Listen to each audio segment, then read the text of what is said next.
morning, students. Again. Good morning, sir. Yes. Loud. Good morning.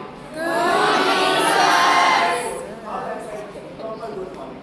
Listen now. So, I will tell a story. No class today. Don't worry. Oh, You already okay, know healthcare delivery, boring things. Don't worry. They're basics. You can learn easily. Okay. So today I will tell a very interesting story again. And this story is really interesting. So I want to start with a person. Okay. I think I need to start from here. See, when I'm studying my MBBS first year, it's a 1-year program. I mean, not semesters. Year-wise we have exams. So what happened? Our anatomy ma'am, MD anatomist. So she's saying that she will take us to the anatomy Hunter's lab. It's been almost 7 months since we have been learning anatomy. But she hasn't taken us to the lab anytime. By the way, I studied in a medical college and we have a mortuary available, dissecting hall. Okay. Not mortuary is there in the college. It's a hospital and college. And we have a dissecting room. Okay. That is for Hunter's lab, very interesting lab. So she said that she will take us to the lab and she will show actual human body. So we are waiting for that day and the day came. So what happened, me and my friends, my classmates, all the girls, they started going first and we are back. So I was just thinking, so they are very brave to go to Hunter's lab. So yeah, one girl went quickly and she opened the door and 2 to 3 girls, they started shouting and they came outside and they are crying also. I didn't get it why they cried and I thought, okay, woman, okay, it's a me. So yeah. Then I entered, no gender, not this one, don't take it personally. So what happened? Then I went to the lab, then I really understood why they are scared. I'm expecting an organ on a dissecting table, okay, maybe a heart, a liver. But I was surprised that, keep in mind, we are a scolding teacher every day because she's not taking us to the lab and she's one of the most serious teacher we have. She's very, very aggressive. She will shout. She will scold very badly. Doctors are always having that stress actually. They're always having some crap. So anyway, what happened? The way she arranged the lab for us, we are surprised. It's a very big hall, and she arranged almost 8 dead bodies on the benches. So we have 8 bodies available. So we are shocked. So yeah, it's very interesting experience. So yes, then what happened? So she took us to one first person. By the way, they are called cadavers. We can't call them as dead bodies. They are called as cadavers. They are deceased people. And there are some thumb rules for educational purpose. The thumb rules are, if you cut the body, it should not bleed. Fresh bodies are not allowed for educational purposes. So we will take a body, we will keep in a formalin solution. It's a very big can with water. Not water, it's a solution that will preserve the bodies. Okay. So they preserved and they brought one of the body. And so what happened? We went to the first person. Our first experiment, very interesting. She took a testis. Okay. And I was shocked. Now, in books we know there is a vasa differentia, superior, inferior, medial, lateral, tuberous, tubules, all those things we know in the textbook. But if they are things just looking like a ball with a thread, that's it. I am unable to get the borders, the actual anatomy that I studied in the textbook. And now she asked a challenging question. Is it the right testis or left testis? Game over. I don't know. We don't know. That is very interesting. Then what happened? Of course, these bodies are naked, and some of my classmates started laughing. And that is one of the sinful acts. You should not laugh at them. So what she did, I was shocked. She detained those students. Whomsoever laughed, she already instructed us the ethics of, on the first day we will take something called Hippocrates oath. Hippocrates oath means the right way of practicing healthcare.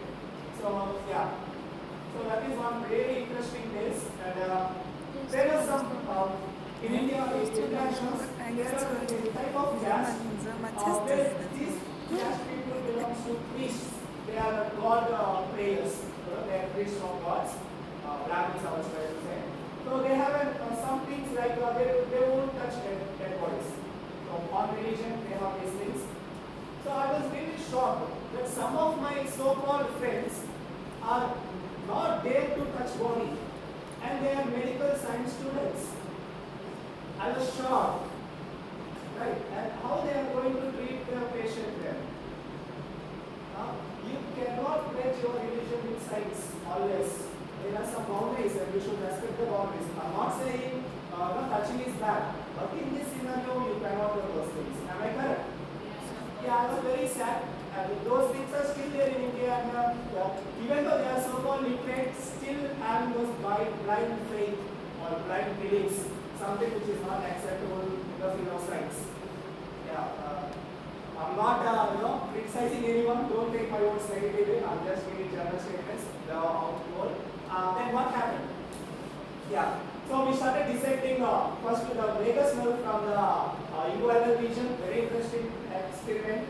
Then my most fascinating experience was, so we started dissecting the head.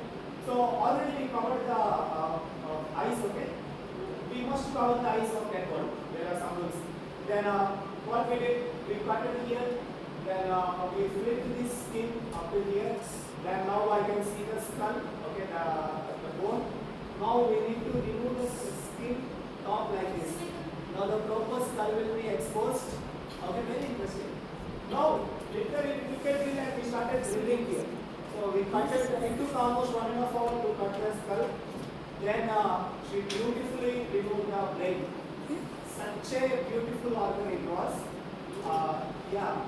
So she given brain in all of our hands actually. So she's making us to hold the brain. You can't imagine how beautiful it is. And it is very heavy. I thought it's a small thing, okay? But it's very heavy. Maybe due to foreign solution, became heavy. The brain, the sulfate, gyri, the upper lungs of brain, the foldings of the meat. So I have these thoughts in my brain. Just imagine. See, now I'm holding someone enters life. They're beautiful moments, they're bad moments, they're happy, they're beloved. Their world is in my hand. And that is one of the profound feeling. And that is the, that is the beauty of healthcare. And he even don't know that his brain looks like that person. But today, you just imagine if we are decoding what is there in that brain, what beautiful memories he is holding. So that is a very interesting experience.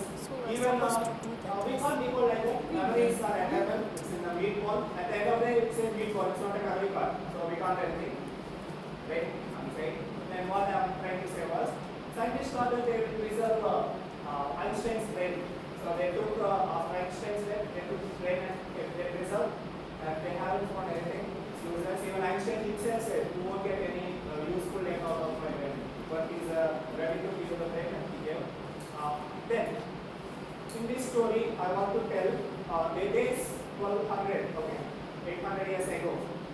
The world was pretty different. The world was dominated by religion.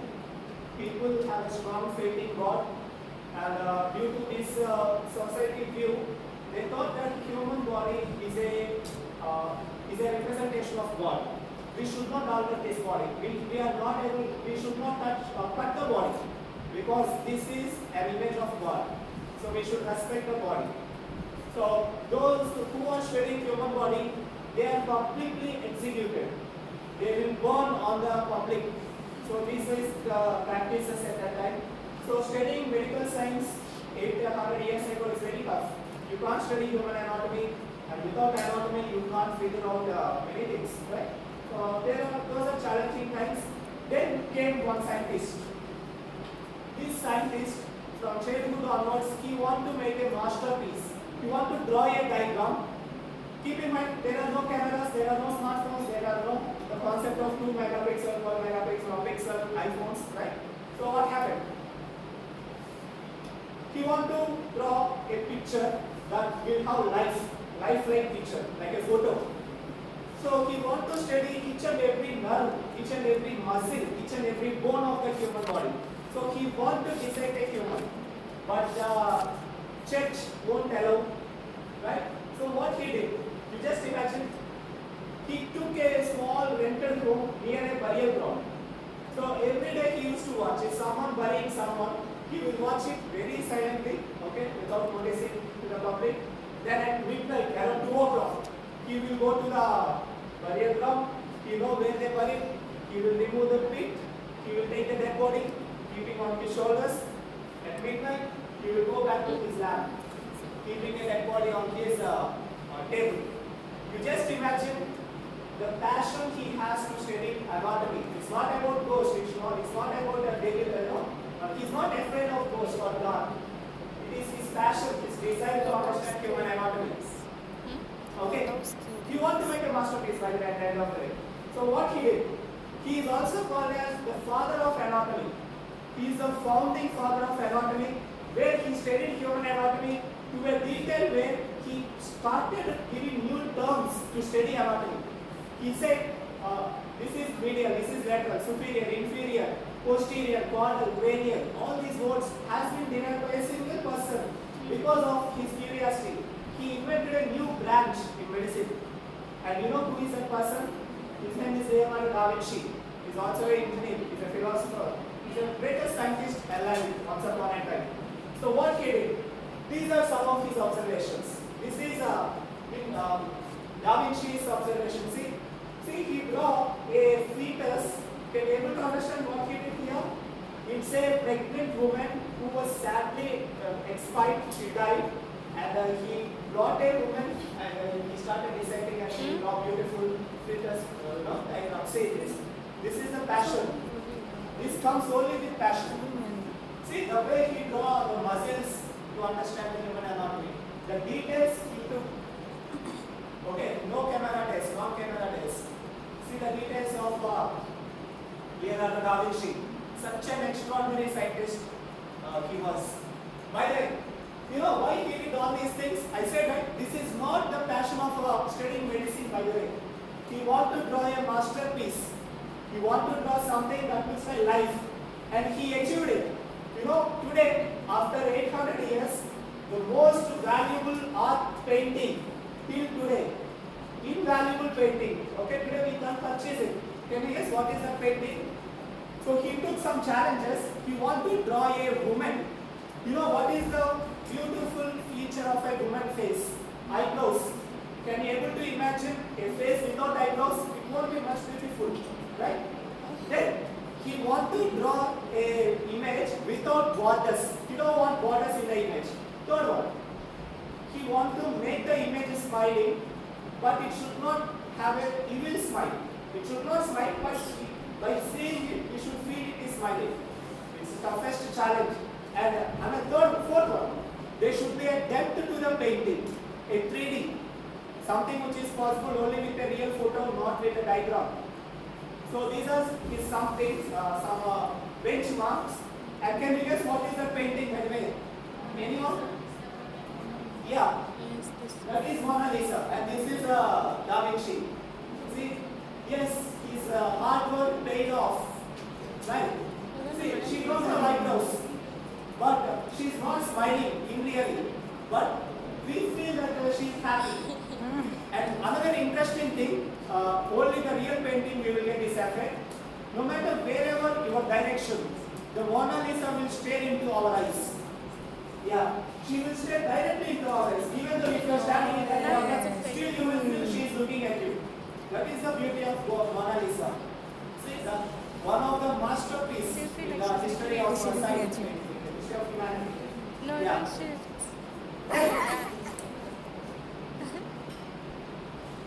But I want to tell some problematic things with Leonardo da Vinci life.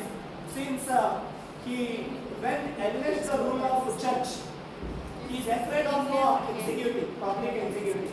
So he haven't published his data until his death. After 150 years after his death, we realized the impact that created by Da Vinci. During the days when he is alive, he was in incognito. He is not in the public domain. He is not a celebrity. Because of his, the work he did with dead bodies. But yes. Then, yes. Why do people like the picture? Yes? What is the importance of that? Yeah, this is in, I think, Paris Museum. The actual picture is there. It is there. So she's asking like, what is the importance of the Mona Lisa? Like, why is it? What is the importance of Mona Lisa? Keep in mind, 800 years ago, a portrait, the concept of portrait is not there. It's a portrait image. The world never saw such image, by the way. And you know, another important thing, at that time there are some images where kings with all jewelry. But Leonardo, stick to the simplest thing. Mona Lisa not having any jewelry at all, but still she is beautiful. See, there is no jewelry. She is not a rich woman. She is not showcasing her wealth. But still, she is the symbol of beauty. He has created a benchmark of this is an ideal human. She is sharing all traits of entire races on planet Earth. She has all the features of all races. A Chinese, an African, an American, an Indian, an Asian, an European. A Dutch, every feature has been embedded in a single photo. Keep in mind, there is no AI to do these things. There is no Meta, there is no ChatGPT. There is what is a DALL-E, image generating tools. But he made it with a just pen and paper, with his finger, with his hand. That's the beauty of a Mona Lisa. Yes, you can study it online, you will get many things. Then came the next generation scientists. They came, actually, now I have very less time, I thought of telling many other things. Then the next generation scientists are artists. I love art, by the way. Okay, I love Michael Jackson. I love art, dance, these things more than American. I'm not demotivating American. I love this topic. Yeah. What I was trying to say. Listen. So there is another artist coming to nowadays, 1900s. So his name was Vincent Van Gogh. He is my hero of the day. Vincent Van Gogh. Who is Vincent Van Gogh? So Vincent Van Gogh, grown and brought up by seeing all these art. By this time, already the photograph has been invented. The photography has been invented. Now there is a huge clash among artists and photographers. Photographers are stealing the credits of artists. Art is something different from reality. Now you tell me, students, do you like your painted photo or your actual photo? Right? The painted will have more connection. I know, real world we know, but there is a connection with the painted thing. So there is a clash between artists and the photographers. During this time, there came a new form of art. This artist wanted to go against the odds of, now his benchmark was Leonardo da Vinci. He don't want to draw on a piece of paper. He want to draw something called abstract art. What is abstract art? You won't find any lines. It will be just a simple brush strokes. But if you see from far away, you will get a beauty. You can see a picture. That is called abstract art. Now, he started doing abstract art and no one minding him, and people started making fun on him. You are useless. Your art is worth around 2 rupees, 5 rupees. That's it. You are useless. You are wasting your time. So he was badly demotivated. He was very sad. He became so sad that he became mentally ill, and they kept him in a mental ward. From his but he know what he want. The world not ready to understand his feelings. The world categorized him as a mental person. Very saddest thing to Vincent Van Gogh. He became so sad in the mental ward that he started cutting his own ear. So he, and he started, he's having an unbearable pain. In that pain, and what is his dream? He want to draw the air. That's why people started calling him mental. He want to draw air. Is it possible? It's not possible. And that is the dream of this artist. He want to show the diagram of an air. So what he did? He made the next benchmark in the history of science. I will let you know. So I want to show you the masterpiece that is drawn by Vincent Van Gogh. This is Vincent Van Gogh diagram. This is called as the Starry Night. Are you able to understand? Here he is showing the swirls, okay, the swirling of air. Okay.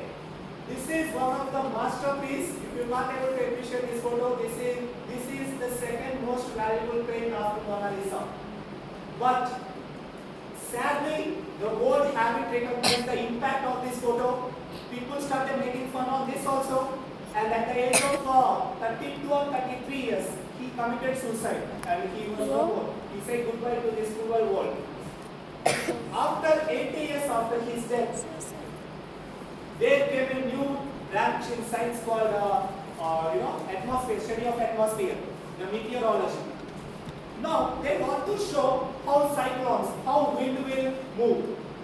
Once they started understanding Coriolis effect, the way the wind will cycle, they were surprised to see the mathematical calculations are completely fitting to 80 years ago scientist diagram. That is Vincent Van Gogh. He has shown the swirling of air accurately. At this time, this is around summer month, May or something in summer. In that summer, the air pressure is sufficient to have the similar pattern of movement of air. And say Vincent Van Gogh went to the new dimension to understand air. And we, the normal people, haven't understood his significance, his deep thought. Today we are using the same concept to show in the television, in news channels. They will show, right, this is circling dots. That is the same concept of this. So he has invented accidentally a new branch. This is called Coriolis effect of air. See, the impact of artists is unmatchable in the field of science or in other fields. So I want to show you Vincent Van Gogh. This is his self-diagram portrait when he colored his ear. So at that time no one minded him, and he said before his suicide, he wrote a very beautiful suicide note. Sad to say beautiful, but it is one of the most impactful suicide note. And he wrote some of the lines. I just want to show you his own lines. See, what will life be if we have no courage to attempt anything? So he has a huge courage to attempt new things even though the world was not ready to understand.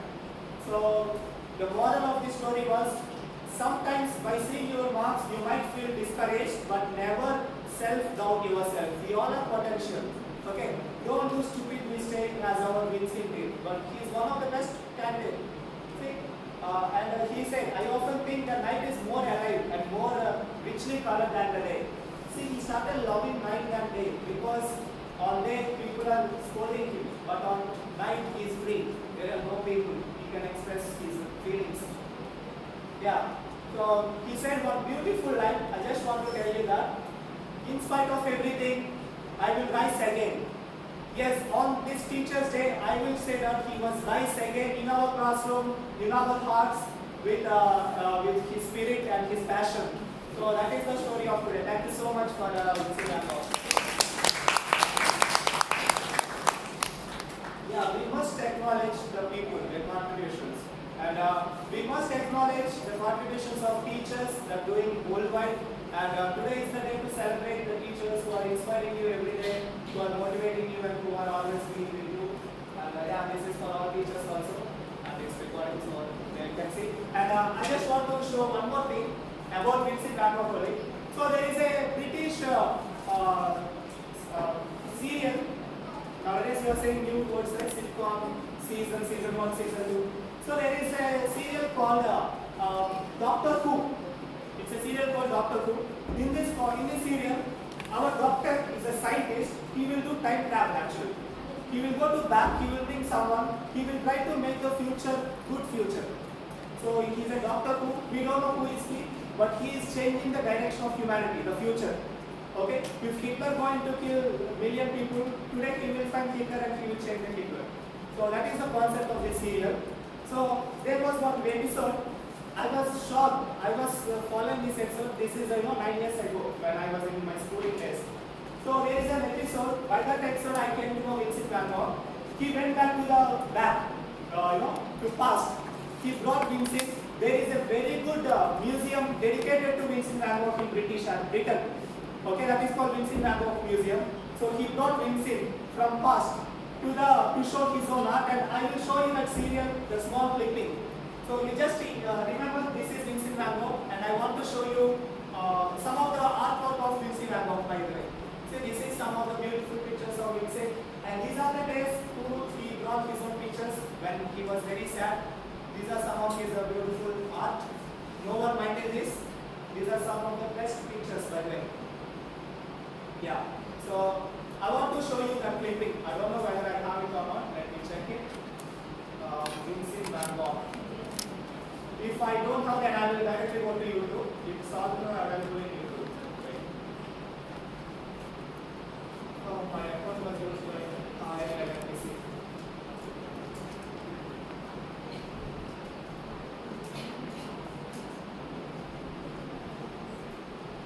Yeah, this is the episode. Everyone must see this episode. So they brought Vincent to the future, and you just see the expressions of this artist. He's also an artist, by the way. He's not actually Vincent, but see the way they portrayed Vincent, the way they tributed to the Vincent is really the best scene. So this is the time travel machine. It looks like a telephone booth. So yeah, this is Dr. Who, and he got Vincent. See, this actor came just by Vincent Van Gogh, by the way. So he was surprised by seeing the future. So yeah, you will get some sound. See, you were surprised by seeing everything. This is Vincent Van Gogh, and this is the museum I'm saying, the Museum of Art in Britain. So Vincent Van Gogh. So there is a gallery in this museum dedicated to Vincent Van Gogh. So see. What is the next chamber? So he's enjoying the art and see now.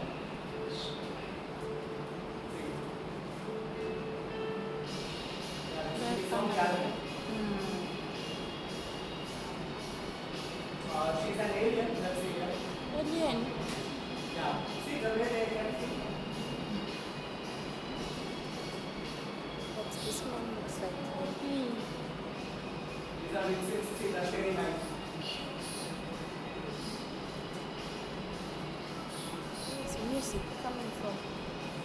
So our doctor who he seen this particular scene. It's the projector is from the laptop. Oh, but it's like He's it's a coming. specialist in art, and they are asking some comments on Vincent. The way he's saying about Vincent Van Gogh. Share about Vincent in 100 words. The way he says it. What do you think about Van Gogh?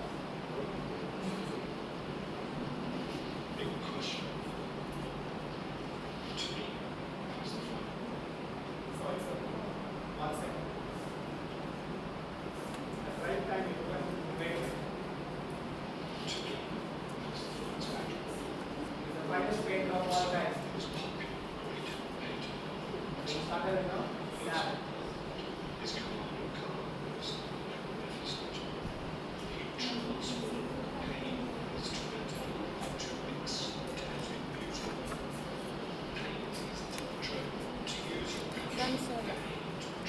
Like, I don't think you call, I think like the ghost.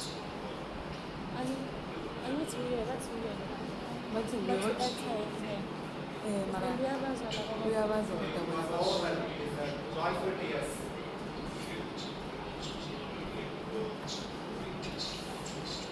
It's the greatest man in life.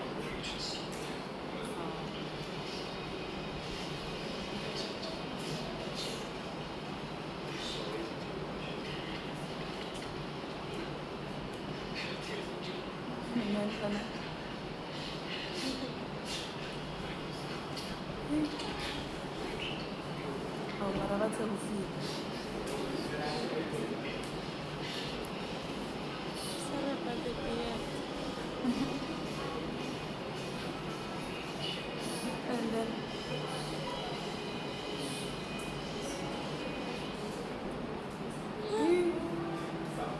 Anyway, thank you, students. That's all I want to explain.